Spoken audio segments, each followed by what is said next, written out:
សិក្សាអំពីរូបមន្តសាមអ៊ីសាមអ៊ីគឺជារូបមន្តកណនីផលបូកតាមលក្ខខណ្ឌស៊ីនតាក់សាមអ៊ីបើកវងកញ្ចក់រ៉ែងខាម៉ាក្រេតរីខាម៉ាសាមរ៉ែងរ៉ែងកំណត់សែលនៃជួរទិន្នន័យក្រេតរីលក្ខខណ្ឌត្រូវកណនីសាមរ៉ែងកំណត់សែលនៃជួរទិន្នន័យដែលត្រូវកណនីផលបូកតោះអញ្ចឹងដើម្បីអនុវត្តគឺយើងមើលក្នុង Excel យើងនេះមកអញ្ចឹងទី1គឺយើងវាយទិន្នន័យចូលសិនទី2គឺយើងវាយតារាងចូលទៀតមក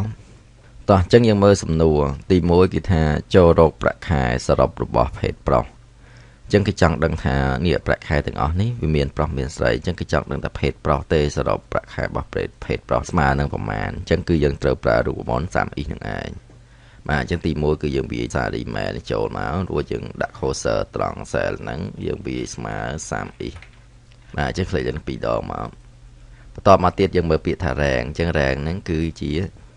តារាងទិន្នន័យរបស់យើងគឺភេទហ្នឹងឯងអញ្ចឹងគឺយើងស្លេចត្រឹមមក M នេះចុះក្រោមមកបាទអញ្ចឹងយើង comma មកយើងមើល criteria អញ្ចឹងគឺយើងវាយ double apostrophe ym ហើយបិទ double apostrophe រួច comma មួយទៀតបាទយើងមើលពាក្យសាមរ៉ែងអញ្ចឹងគឺយើងយកមក select ត្រង់បាទខ្សារីហ្នឹងមកពី500ហ្នឹងរហូតដល់បាទទិន្នន័យក្រោមឲ្យស្មើគ្នាបន្ទាប់មកយើងចុច enter តែម្ដងបាទអញ្ចឹងមានន័យថាសរុបរបស់ភេទប្រុសទាំងអស់គឺប្រាក់ខែ2760តោះអញ្ចឹងយើងផ្ទៀងផ្ទាត់មើលទី1ស្មើ30បើមកកញ្ចក់គឺយើង select លើនេះបាទ500នេះភេទប្រុសយកខាម៉ាមកគឺ250ភេទប្រុសយកបាទ300អត់យកទេខាម៉ាមកទៀតបន្តមកទៀតគឺយើងយកបាទ300នេះភេទប្រុសបាទខាម៉ាមកបាទនេះភេទប្រុស280ខាម៉ា230បាទ250 500 250បាទភេទស្រីអត់យកទេអញ្ចឹងបាទ200បាទអញ្ចឹងសរុបអស់ហើយយើង enter មកបាទនេះចឹងគឺចម្លើយស្មើគ្នាគឺ2760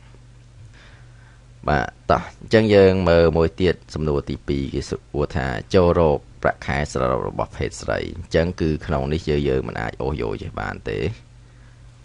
បាទអញ្ចឹងទិន្នន័យនឹងអត់ត្រូវទេគឺយើងអូសបានក៏ទិន្នន័យយើងអត់ត្រូវដែរអញ្ចឹងគឺយើងត្រូវកំណត់វាមួយទៀតគឺស្មើ30អ៊ីបើវងកញ្ចក់គឺយើង select លើ rank តារាងដដែលនេះគឺតារាងលក្ខខណ្ឌភេទហ្នឹងឯងខាម៉ា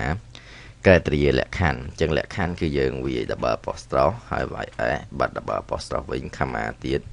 select លើ30 rank ចេះតែម្ដងរួច enter អញ្ចឹងភេទស្រីទាំងអស់គឺប្រាក់ខែបាទ1400តោះអញ្ចឹងឥឡូវយើងសាកផ្ទៀងផ្ទាត់មើលទី1ស្មើ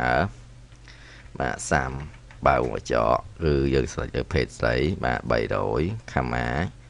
បាទ250នេះខាម៉ាទៀតបាទ300ខាម៉ា150ខាម៉ាមកទៀតគឺ150ខាម៉ាមកទៀត250រួច enter អញ្ចឹងយើងមើលប្រាក់ខែគឺស្មើគ្នាតែម្ដង1400គុណបាទអញ្ចឹងយើងមើលមួយទៀតក្នុងកន្លែងនេះ criteria យើងនេះគឺយើងអាចមិនវាចូល female អញ្ចឹងក៏បានដែរគឺយើងអាចលុបចោលរួចយកម៉ៅយើងនេះមក select ឲ្យចំ cell ណាដែលមាន female ចេះរួច enter គឺលទ្ធផលដូចគ្នាបាទសំណួរទី3នេះសរុប salary សម្រាប់បាទអ្នកនៅភ្នំពេញទាំងអស់ location ភ្នំពេញទាំងអស់បាទអញ្ចឹងដូចគ្នាដែរគឺយើងចង់បូកប្រាក់ខែដែលបាទអ្នកនៅភ្នំពេញតើសរុបទៅប្រមាណអញ្ចឹងដូចគ្នាដែរទី1យើងស្មើ30អ៊ីបើវងកញ្ចក់យើងបាទ rank គឺយើង select លើតារាង location យើងវិញហ្នឹងមកខាម៉ាមកបាទលក្ខខណ្ឌរបស់យើងគឺភ្នំពេញអញ្ចឹងយើងបើក double apostrophe រួចវាភ្នំពេញចូលបាទបិទ double apostrophe វិញខាម៉ាមកទៀតគឺយើង select លើសារីតែម្ដងបាទរួច enter បាទអញ្ចឹងប្រាក់ខែដែលអ្នកនៅភ្នំពេញគឺ1030តើឥឡូវយើងសាកផ្ទៀងផ្ទាត់ទី1ស្មើ